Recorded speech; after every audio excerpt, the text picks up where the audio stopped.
It was 9:02 a.m. when two figures in crisp police uniforms loomed at my townhouse door, their shadows stretching across the welcome mat like a scene from a gritty crime drama. I blinked, heart racing, and, get this, one of them had the audacity to ask me out for coffee at the Starbucks down the street. Me, Cole Harris, no fugitive, no drug lord, just a guy sweating through my afternoon garage workouts, same as I'd done for 3 years. But someone in Copper Ridge Heights decided I was a problem to be solved. They showed up armed with clipboards, invented rules, and some shadowy group called the Enhanced Community Standards Authority. News to me. Here I was, thinking I'd settled into a tranquil North Scottsdale townhouse community, only to find myself cast in a bizarre power trip saga. I never auditioned for... I'm Cole Harris, a retired FBI agent after 15 years, my career cut short by a SWAT op that went sideways. I chose Unit 47 for its promise of peace, 2 bedrooms, a garage turned home gym, and a cozy patio for my morning coffee, undisturbed. This place seemed perfect. Quiet professionals, retirees who kept to themselves, where the biggest scandal was a misplaced shrub. Or so I thought 3 years ago.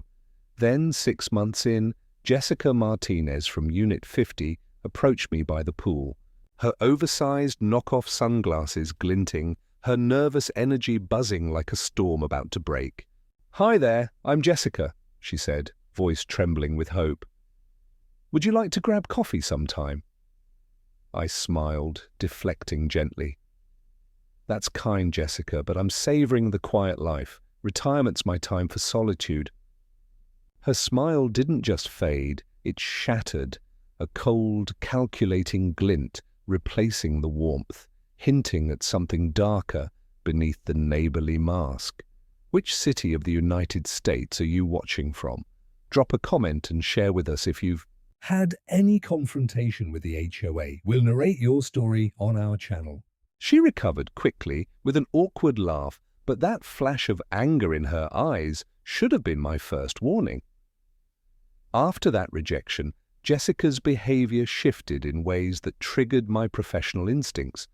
I'd catch her standing at her window watching my daily routines with an intensity that went far beyond casual neighborly interest. One afternoon, I found her photographing my patio furniture from the parking area, claiming she was documenting community aesthetics when I asked. But it was the way she looked at me during these encounters that really concerned me. Not embarrassed or awkward, like someone dealing with normal post-rejection feelings, but focused and predatory, like someone planning something. Mrs. Eleanor Bennett, the sharp-eyed 77-year-old retired court clerk who lived in the corner unit, was the one who confirmed my suspicions. "Cole, that Martinez girl has been asking very strange questions about you. She told me one afternoon at the mailboxes. She wanted to know about your visitors, your schedule, your employment history, whether I thought you might be involved in anything suspicious." I told her to mind her own business and find a hobby that didn't involve stalking the neighbors. Over the following weeks, Jessica's surveillance became more systematic. She started carrying a notebook documenting activities around the complex with the kind of detail that would have impressed my FBI supervisors. She approached other neighbors with questions about community standards, trying to create the impression that there were serious violations being ignored by management. The thing was, Copper Ridge Heights had a legitimate HOA run by a property management company that was incredibly hands-off. They collected fees, maintained common areas, and left residents alone unless there were real problems. That's exactly why I'd chosen this place. But Jessica seemed determined to manufacture problems where none existed, leaving printed flyers in mailboxes about maintaining property values and ensuring community compliance. I kept all these flyers because something about the whole situation was making my professional radar go crazy. I thought back to that moment when her eyes changed color after my rejection. Some people get sad, some people get hurt, but she turned cold.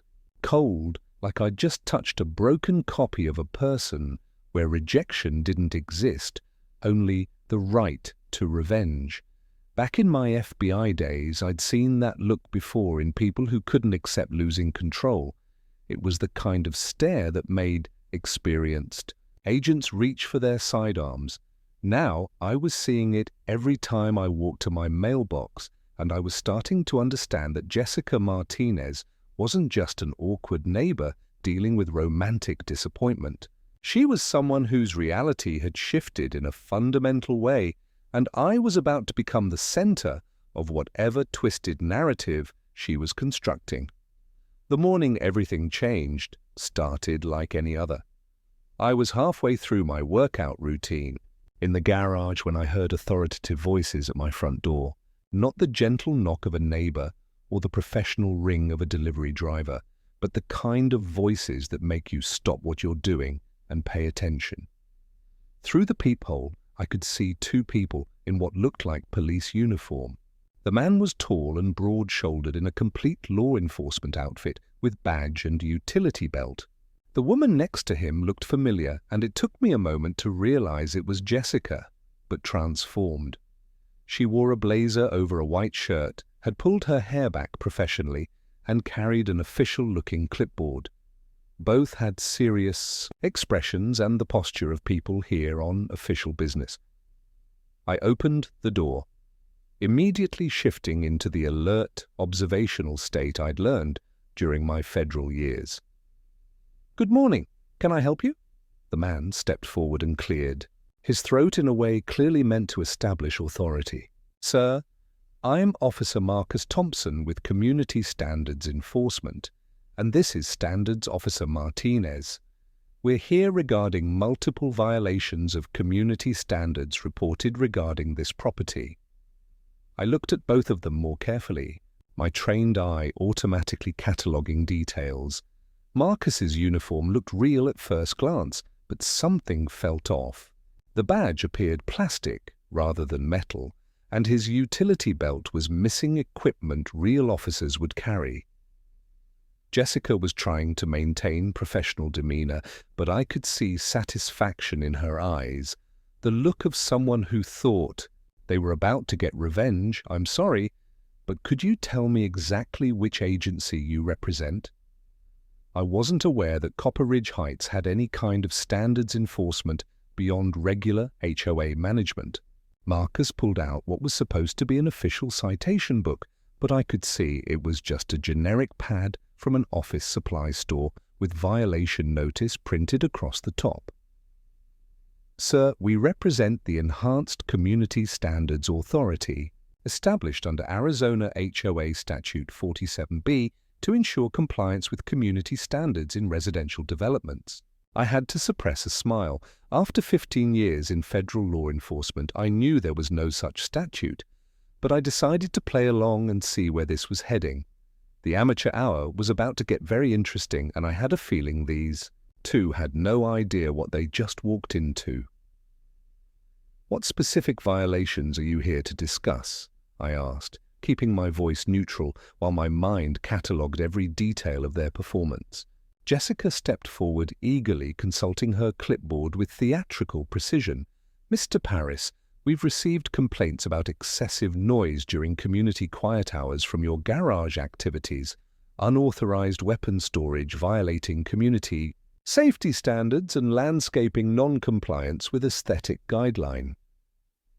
Marcus nodded seriously, trying to project authority, but sweat was already forming on his forehead despite the cool morning air. His hand kept moving toward his chest, where a real officer would have credentials, then stopping as if remembering he didn't have anything legitimate to show. "Well, that's interesting," I said. "Could I see identification from both of you and perhaps a copy of these community standards you're referencing?" Marcus's fumbling attempt to produce credentials was almost painful to watch. He pulled out what looked like a plastic ID card from a Halloween costume package, complete with a badge that had police printed in the wrong font, and an eagle that looked more like a deformed chicken. When I asked to examine it more closely, he quickly put it away, claiming department policy prevented civilians from handling official identification. Jessica jumped in with her clipboard, trying to redirect attention to the supposed violations, but the satisfaction in her eyes was unmistakable. This was personal revenge, disguised as official business. "We've already handled Mrs. Rodriguez's situation," Jessica said with a tone that made my blood run cold. "After she signed the compliance agreement, we temporarily suspended the asset. Forfeit procedures." I raised an eyebrow. Mrs. Rodriguez was elderly, lived alone, and barely spoke English, threatening to take someone's home to force them to pay fake fines. This wasn't just impersonation anymore. This was systematic intimidation targeting the most vulnerable people in our community. The shift from awkward neighbor behavior to predatory criminal activity was happening right in front of me. And I realized Jessica had found her calling as someone who could use fake authority to terrorize people who couldn't fight back. I couldn't remember the last time my heart raced from pure anger when Jessica mentioned temporarily suspended asset forfeit procedures in that casual tone. I suddenly found myself back on the old battlefield where criminals use legal facades to prey on vulnerable people. But this time it wasn't drug dealers or arms traffickers. It was my neighbors, elderly, people living on fixed incomes being coerced with fake paperwork and phantom authority. I felt that familiar surge of protective rage that used to drive me during federal operations. The same instinct that had made me good at hunting predators who thought they were untouchable. The difference was that now these predators had made it personal by targeting my community. And they had no idea they were about to face someone who'd spent 15 years dismantling criminal organizations far more sophisticated than their amateur theater production.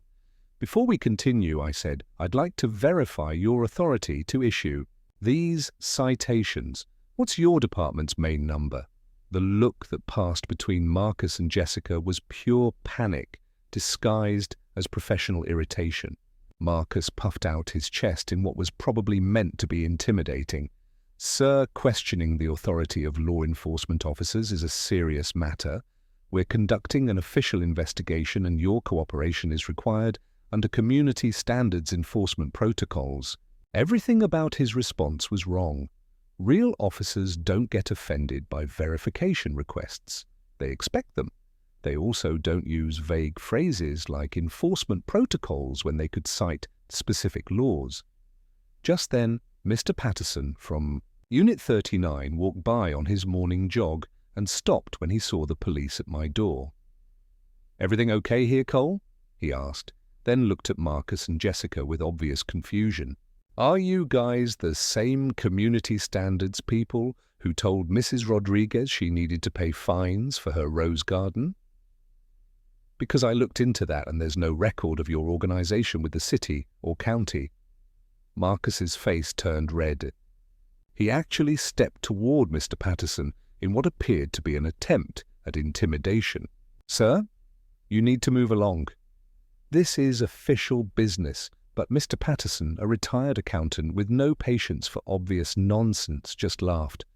"Official business with fake badges and a van that looks like it was painted in someone's garage.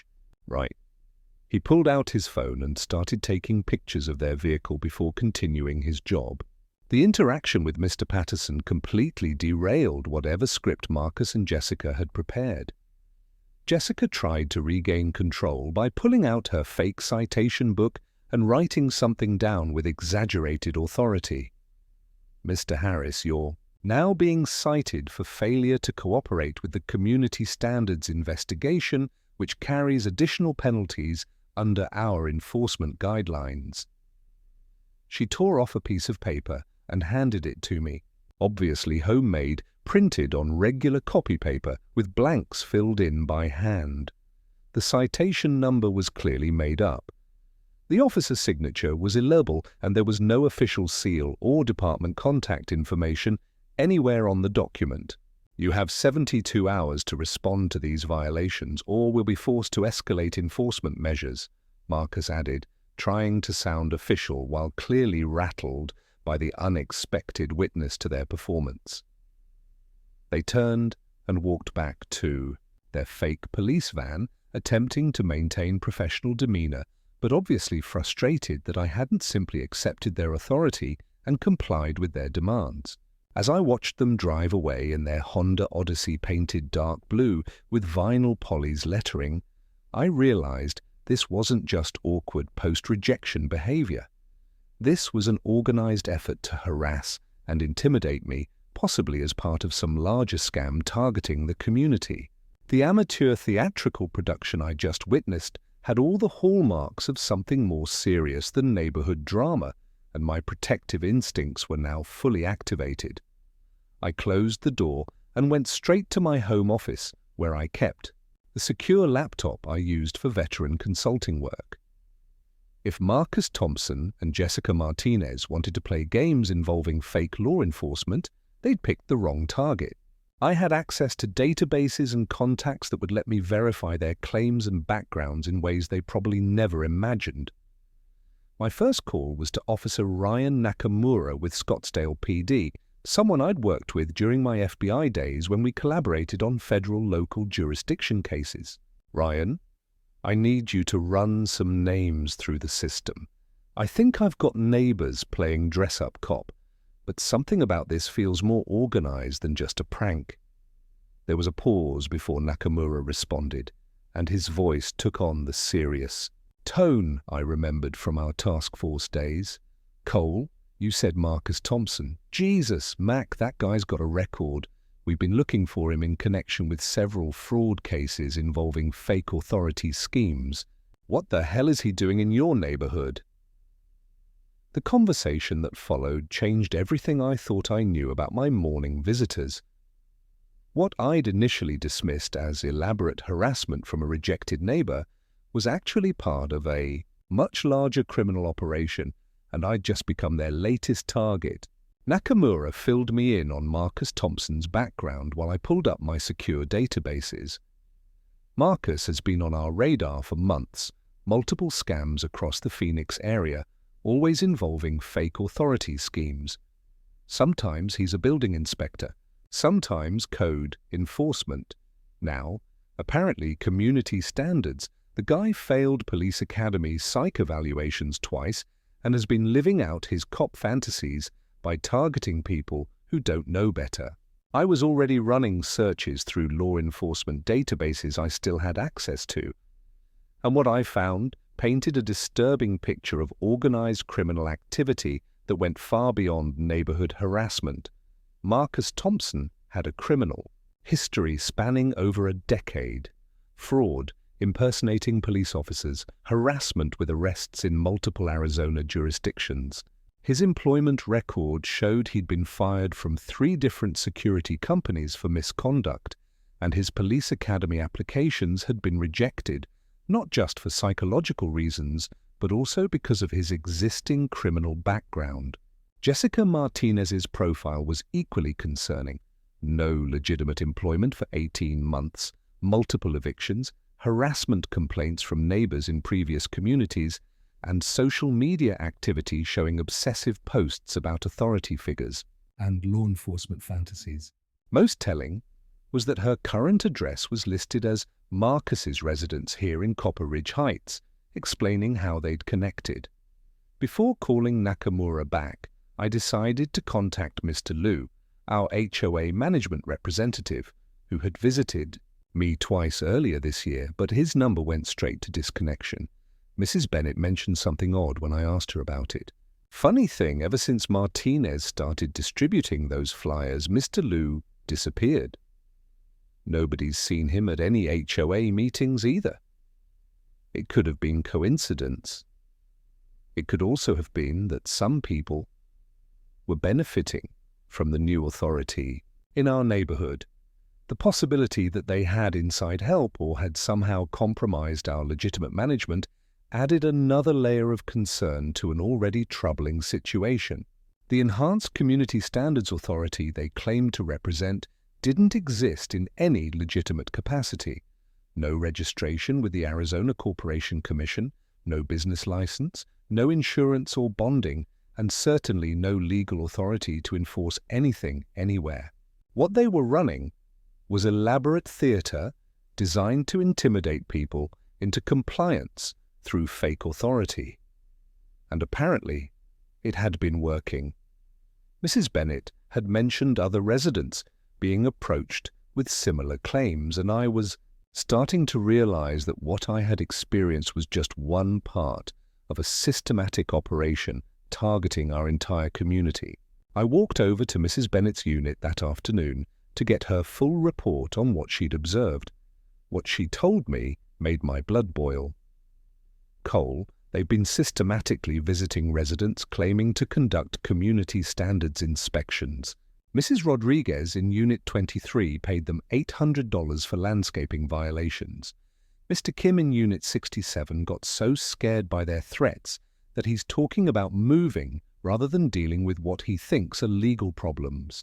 She showed me her notebook, detailed entries with dates, times, and descriptions that would have impressed any surveillance team. They've got official-looking documents, business cards, and they always work together to seem more legitimate. Marcus handles enforcement talk while Jessica manages paperwork and payments. But Mrs. Bennett's most disturbing observation was that they seemed to have detailed information about residents that wouldn't be available through casual observation. They knew about Mrs. Rodriguez's fixed income, Mr. Kim's HOA fee problems, Even the Hendersons' recent divorce. That suggests either very thorough research or help from someone with access to personal records. The more I learned, the more this felt like something requiring federal attention, not just local criminals taking advantage of neighbors, but an organized fraud scheme specifically targeting vulnerable populations with sophisticated intelligence gathering. I spent the rest of the afternoon expanding my investigation to include financial records and business registrations across Arizona. What I found was a pattern of similar operations in multiple communities around Phoenix. Fake HOA enforcement. In Tempe, phony building inspections in Chandler, unauthorized community standards citations in Gilbert all had similar characteristics. Well-dressed individuals claiming official authority, elaborate documentation, and targeting of affluent communities with high elderly populations. More importantly, all involved financial extraction through fines, fees, or compliance payments. This wasn't random criminal activity. It was a business model being replicated across multiple jurisdictions. That evening, I called Nakamura back with my findings. "Ryan, this is bigger than we thought. I'm seeing similar patterns in at least 4 other Arizona communities, and the financial take is probably hundreds of thousands of dollars. We need to coordinate with other departments and possibly bring in federal resources." Nakamura was quiet. Before responding, "Cole, I've been making calls since we talked this morning. Marcus Thompson is connected to a guy named Vincent Walsh, who's been on FBI radar for organized fraud schemes. If Walsh is involved in your neighborhood situation, this is definitely becoming a federal case. Vincent Walsh, that was the missing piece I'd been looking for. If there was a professional criminal coordinating these fake authority operations across multiple communities, it would explain the sophistication and success of the schemes. It would also mean that Marcus and Jessica were probably just low-level operatives in a much larger criminal organization. As I hung up the phone, I realized my quiet retirement in Copper Ridge Heights was about to become very interesting. These criminals had made a serious mistake when they decided to target my community, and they were about to learn what happens when fake authority meets someone who understands how real authority actually works. The game was just beginning, and I intended to win. The next morning brought exactly the development I'd been expecting. Mrs. Bennett called at 7:30 a.m., her voice tight with concern. "Cole, they're back." And this time they brought reinforcements. Looking out my front window, I saw not just Marcus's fake police van, but also a professional-look sedan with a well-dressed man in an expensive suit standing next to it. The man appeared to be in his mid-40s, well-groomed, with the kind of confident posture that suggested he was used to being in charge.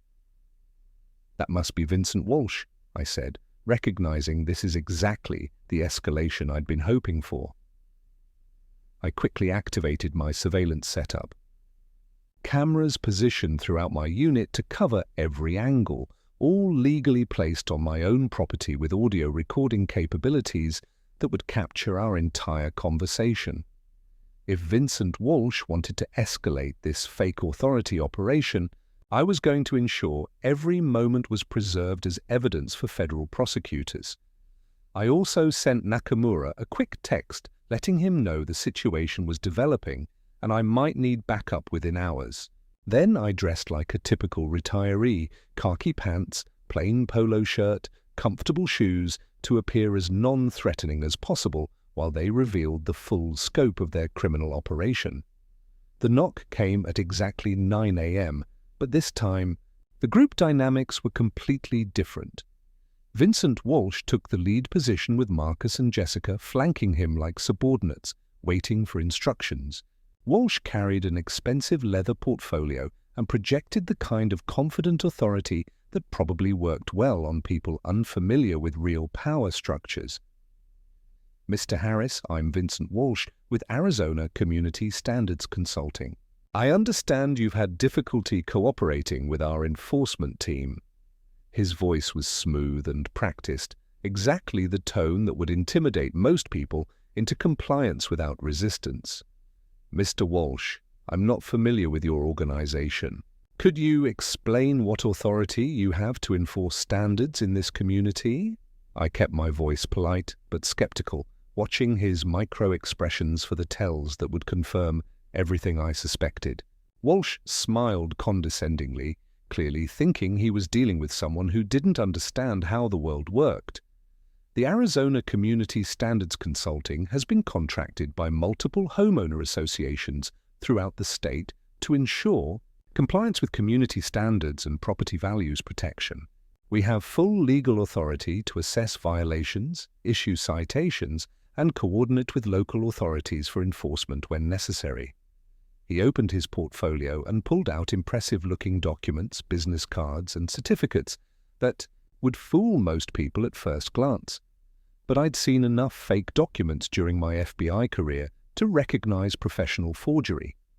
The certificates were printed on heavy paper with official-looking seals, but the language was vague, and the issuing authorities were non-specific. The business cards had a Phoenix address and phone number, but no specific agency affiliations. Most tellingly, Walsh's identification showed him as a senior standards enforcement coordinator for an organization that didn't exist in any legitimate capacity. Could I get contact information for the state agency that authorized your enforcement? Activities? I'd like to verify your credentials before proceeding. The flash of annoyance across Walsh's face was quickly covered by professional patience. He was clearly used to people accepting his authority without question. "Every question you ask adds a fine, Mr. Harris. That's how things work now." Walsh's tone had shifted from professional courtesy to barely concealed threat. He gestured toward Marcus and Jessica, both trying to look official in their costume. "Officer Thompson has documented multiple violations and Standards Officer Martinez has prepared compliance documentation. We can resolve everything today with appropriate cooperation, or escalate to formal legal proceedings that will be much more expensive and time-consuming." The implied threat was clear, but what Walsh didn't realize was that every word constituted multiple federal crimes being recorded by my surveillance system. I decided to test their limits with more specific questions.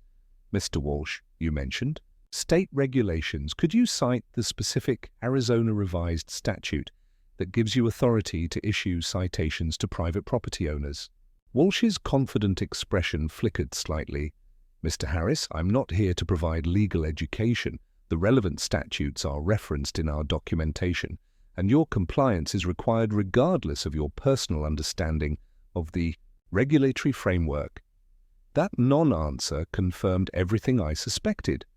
Legitimate authority figures would cite specific legal codes and welcome verification questions, while criminal impersonators rely on intimidation and misdirection to avoid scrutiny. I appreciate your time, but I need to speak with the Arizona Attorney General's office to verify your organization's legal standing. I'm also contacting Scottsdale Police to confirm your enforcement activities have been properly coordinated. The reaction was immediate and telling. Marcus stepped backward, his hand moving instinctively toward where real defensive equipment would be, finding only costume accessories. Jessica's grip on her clipboard tightened, sweat forming despite the cool morning. But Vincent Walsh's reaction confirmed everything. His professional mask slipped completely, revealing cold anger from someone used to getting his way through intimidation who suddenly faced unexpected resistance. Mr. Harris, you're making this much more complicated than necessary. Your continued questioning will result in additional violations that will be expensive to resolve. Walsh closed his portfolio with a sharp snap and stepped closer. Officer Thompson will conduct a comprehensive property inspection this afternoon, with or without your cooperation. I strongly suggest you reconsider your approach before penalties become more serious than you can afford. The direct threat was exactly what I'd been hoping for. Clear evidence of attempted extortion that would give federal prosecutors everything needed for RICO charges. As they walked back to their vehicles, I was already planning the next phase. These criminals had just threatened a federal agent, and they were about to discover that fake authority was no match for real law enforcement resources. That afternoon, I put the final pieces of my trap into place. Nakamura arranged for plain-clothes surveillance, positioning real officers where they could observe and document everything about to happen. I also contacted former FBI colleagues and arranged for federal monitoring, since we now had evidence of organized criminal enterprise operating across state lines. The plan was simple. Let Marcus conduct his fake inspection while recording everything, then coordinate with real law enforcement for arrests once we had documented evidence of their criminal activities. What I didn't expect was how dramatically Vincent would escalate once he realized intimidation wasn't working. At exactly 2:00 p.m., Marcus arrived wearing an upgraded fake uniform with additional patches and equipment designed to look more official. He was accompanied by Jessica with expanded clipboards and forms, and Vincent in what appeared to be a supervisor's uniform matching Marcus's costume. Mr. Harris, we're here for the mandatory property inspection scheduled during this morning's consultation. You're required to provide access to all areas, including interior spaces, garage facilities, and storage areas. The legal language was more sophisticated than previous visits, suggesting Vincent had coached him extensively on sounding official. I opened the door and stepped aside. Of course, officers, I want to cooperate fully. What they didn't know was that every room was now equipped with hidden recording equipment, all legally installed on my own property. As they walked through my townhouse, I watched them systematically documenting everything: furniture, electronics, personal belongings, especially my gun safe and home gym equipment. Marcus photographed with professional-look equipment, while Jessica filled out detailed property assessment forms. Vincent supervised, occasionally whispering instructions and pointing out items of particular interest to their investigation. Mr. Paris, we've identified several serious violations requiring immediate attention, Vincent announced as they completed their tour. Your unauthorized gymnasium violates community noise ordinances and requires permits that haven't been obtained. Your firearms storage exceeds community standards for residential weapons storage and requires additional safety compliance. Most significantly, your failure to cooperate with previous enforcement efforts has resulted in escalated penalties that must be resolved before we can close this case. He produced an official-looking document showing comprehensive citations with multiple violations totaling over $3,000, with payment required within 48 hours to avoid further legal action. But then Vincent made the mistake that would destroy their entire operation. Given the serious nature of these violations and your previous non-cooperation, we're going to secure your firearms as evidence pending resolution of safety compliance issues. Marcus stepped forward with what appeared to be an official evidence seizure form, while Jessica positioned herself near the gun safe. This is temporary, but community safety requires that we ensure all weapons are properly documented and secured according to enhanced standards. The moment Vincent mentioned seizing my legally owned firearms, he crossed into federal weapons violations that would add decades to his eventual prison sentence. I need to verify this procedure with my attorney before allowing seizure of legally Owned property, I said, pulling out my phone. Marcus immediately stepped forward and put his hand on my device. Sir, interfering with an official investigation is a serious crime. You need to comply immediately or face additional charges for obstruction of justice. That was the moment Marcus committed assault on a federal agent and sealed his fate for a very long prison sentence. Vincent, realizing the situation was spinning out of control, tried to regain command by escalating his threats even further. Mr. Harris, you're under arrest for failure to comply with community standards enforcement. Officer Thompson, place this man in custody immediately. Marcus actually pulled out real handcuffs and approached me as if he was going to make an arrest. The absurdity was overwhelming. A career criminal in a fake uniform attempting to arrest a retired federal agent in his own home while being recorded by surveillance equipment that would be used as evidence in his federal trial. But I played my role perfectly, offering no resistance, and allowing Marcus to apply the handcuffs while Vincent and Jessica documented the arrest with their camera. You have the right to remain silent. Anything you say can and will be used against you in a court of law, Marcus recited, clearly having memorized Miranda warnings from television. The irony was perfect. Everything they were saying was indeed being recorded and would be used against them in court, just not the way they imagined. As Marcus completed his fake arrest procedure, I heard the sound I'd been waiting for. Multiple vehicles pulling up outside with a distinctive approach of law enforcement arriving in force. Vincent's face went white as he realized what was happening, while Marcus looked confused and Jessica appeared on the verge of panic. Mr. Harris, what's going on? Who did you call? Before I could answer, there was a loud knock, followed by the authoritative voice of Sergeant Maria Santos with Scottsdale Police Department. This is Scottsdale PD. We need everyone to come outside immediately with your hands visible. The contrast between her genuine authority and Marcus's fake version was so stark that even Jessica seemed to realize how badly they'd miscalculated. What happened next exceeded even my expectations.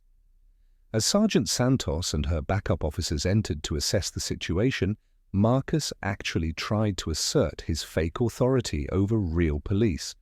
Officers, I'm Community Standards Enforcement Officer Thompson, and I'm conducting an official arrest of this subject for violations. You need to coordinate with my supervisor before interfering. He showed his plastic badge to Sergeant Santos, apparently believing his costume would convince real law enforcement he was legitimate.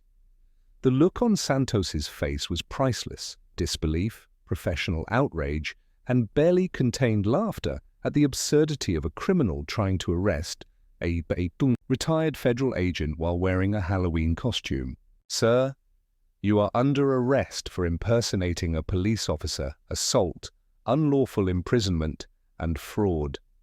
Like Santonio said, in the voice real officers use when they're about to end someone's criminal career. The moment Marcus tried to assert authority over real police officers, the situation transformed from local fraud into a federal incident involving multiple agencies and jurisdictions. Sergeant Santos, a 15-year veteran with extensive fraud investigation experience, immediately recognized the scope of what she was dealing with. As she handcuffed Marcus with real authority and real consequences, I watched Vincent Walsh realize his carefully constructed criminal enterprise was collapsing. His first instinct was distancing himself from Marcus and Jessica, claiming he was just a consultant misled about their credentials and authority, but it was too late for damage control. Nakamura had arrived with the initial responding officers, and once he saw the scope of evidence I'd collected, he immediately contacted the FBI field office in Phoenix to report a multi-jurisdictional organized crime operation. Within 2 hours, my quiet townhouse community was swarming with federal agents, state investigators, and local police documenting what appeared to be one of the most sophisticated fake authority schemes anyone had seen. Marcus's fake police van turned out to be a treasure trove containing multiple uniforms, dozens of fraudulent citations, detailed victim files across multiple communities, and financial records showing hundreds of thousands in illegal collections over 2 years. Agent Sarah Patel with the FBI's White-Collar Crime Division took the lead, and her first call was verifying my background and understanding how I'd managed to document the operation so thoroughly. Mr. Harris, your surveillance and documentation is some of the best work I've seen from a civilian. Would you be willing to serve as a consultant on this case? We're going to need someone with your background to help us understand the full scope of what Walsh and his associates have been doing. I agreed immediately, knowing my FBI experience would be valuable in building the comprehensive federal case that would put these criminals away for decades rather than just years. The investigation revealed an operation far more extensive than any of us initially realized. Vincent Walsh had been running fake authority schemes in 6 states using a network of over 30 accomplices playing various roles in his criminal organization. They had fake building inspectors, phony fire marshals, counterfeit health department officials, and fraudulent community standards enforcers operating in affluent neighborhoods across the Southwest. The total stolen amount was over $2 million, with most victims being elderly residents too embarrassed or frightened to report crimes to real law enforcement. Walsh had created an entire ecosystem of fake authority figures with official-looking vehicles, professional uniforms, and sophisticated documentation that would fool anyone not specifically trained to recognize impersonation signs. But the most disturbing discovery came when federal agents searched Vincent's Phoenix office. Hidden behind his legitimate-looking business front, they found detailed files on hundreds of potential victims, including social security numbers, financial information, employment records, and personal details that could only have been obtained through identity theft or illegal database access. Walsh hadn't just been running fake authority scams. He'd been operating an identity theft ring using stolen personal information to target victims most likely to have assets worth stealing and least likely to fight back effectively. The elderly residents weren't random victims. They were specifically selected based on detailed profiles, including financial status, family situations, and psychological vulnerabilities. Agent Patel asked me to help coordinate victim outreach since my law enforcement background and community connections would help convince people to come forward with their experiences. What we discovered was heartbreaking. Mrs. Rodriguez had paid not just the $800 Mrs. Bennett mentioned, but an additional $1,200 in compliance fees and enforcement penalties over 3 months. Mr. Kim had been so terrorized he'd put his townhouse on the market and was planning to move to a different state to escape what he thought were legitimate legal problems. Elderly veteran Frank Morrison had paid over $4,000 and was considering a second mortgage to pay additional penalties Walsh's organization claimed were required to avoid criminal prosecution. The psychological damage was devastating. These were people who had worked hard their entire lives, saved for retirement, and moved to what they thought was a safe community where they could enjoy their golden years in peace. Instead, they'd been systematically terrorized by criminals who exploited their respect for authority and fear of legal problems. Several victims developed anxiety disorders and depression from the ongoing harassment, and some became so paranoid about authority figures They were afraid to answer doors or respond to any official correspondence. The damage went far beyond stolen money. They had destroyed people's sense of security and trust in their own community. The federal investigation expanded rapidly as agents followed connections between Walsh's Arizona operation and similar schemes in multiple states. Each location had similar structure: a professional-appearing mastermind recruiting local accomplices to play fake authority figures, targeting affluent communities with high elderly populations and minimal real HOA oversight. The criminals had developed sophisticated understanding of community psychology, knowing exactly how to exploit people's desire to be good neighbors and their fear of legal problems. They avoided communities with strong HOA management or active neighborhood watch programs, focusing on places where residents valued privacy and were less likely to verify claims through official channels.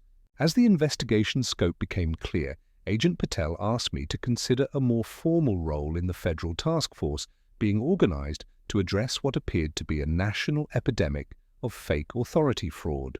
We're seeing similar operations in over 20 states, and most local law enforcement agencies don't have resources or expertise to investigate these sophisticated schemes effectively.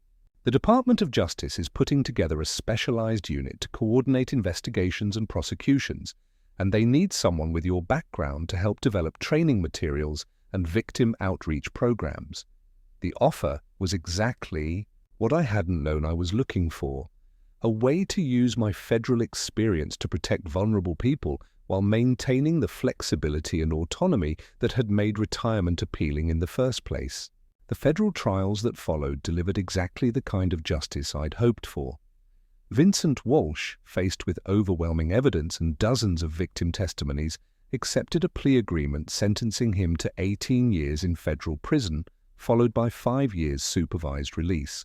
The financial penalties were equally satisfying: over $2.1 million in restitution to victims with all his assets seized through federal forfeit proceedings.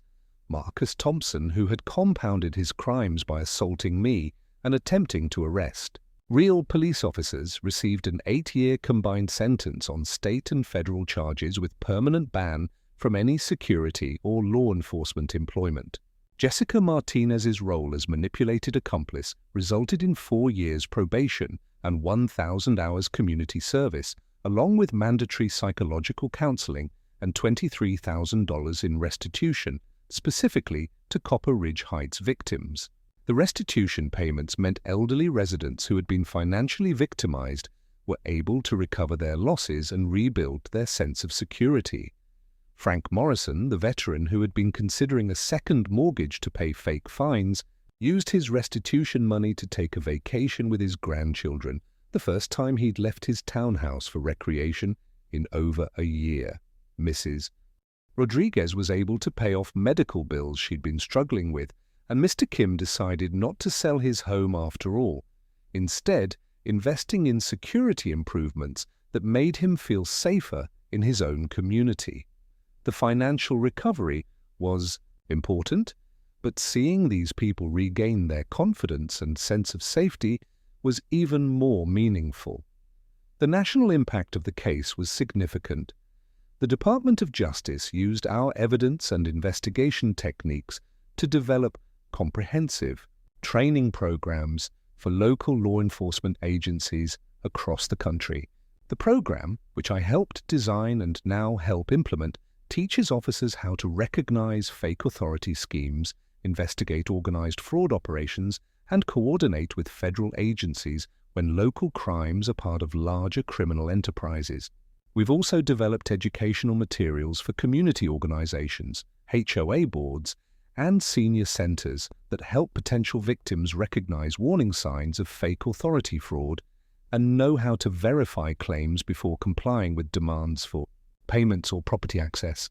My role as senior consultant with the Department of Justice's National HOA Fraud Prevention Program has turned out to be exactly what I needed in retirement: meaningful work using my professional skills to protect vulnerable people while maintaining flexibility to live where I want and work on my own schedule. The position allows me to travel to communities dealing with similar fraud schemes, help train local law enforcement officers, and assist federal prosecutors in building cases against organized criminal enterprises. Most importantly, it gives me the opportunity to turn my experience as both victim and investigator into a resource that can prevent other people from going through what my neighbors and I experienced. The transformation of Copper Ridge Heights has been equally rewarding. The community once targeted by criminals because of our privacy and independence has become a model for fraud prevention and neighborhood solidarity. We formed a legitimate HOA with transparent processes and elected leadership, established communication networks that helped neighbors look out for each other, and implemented security measures that deter criminals while preserving the peaceful atmosphere that attracted us here in the first place. Mrs. Bennett, who proved such a valuable ally during the investigation, now serves as our community safety coordinator and has helped several other Arizona communities develop similar programs. Now I'm back sitting on that old wooden chair on my patio, the same spot where I used to be photographed secretly, the same place that became their excuse to inspect my property. 3 years ago I thought I had retired.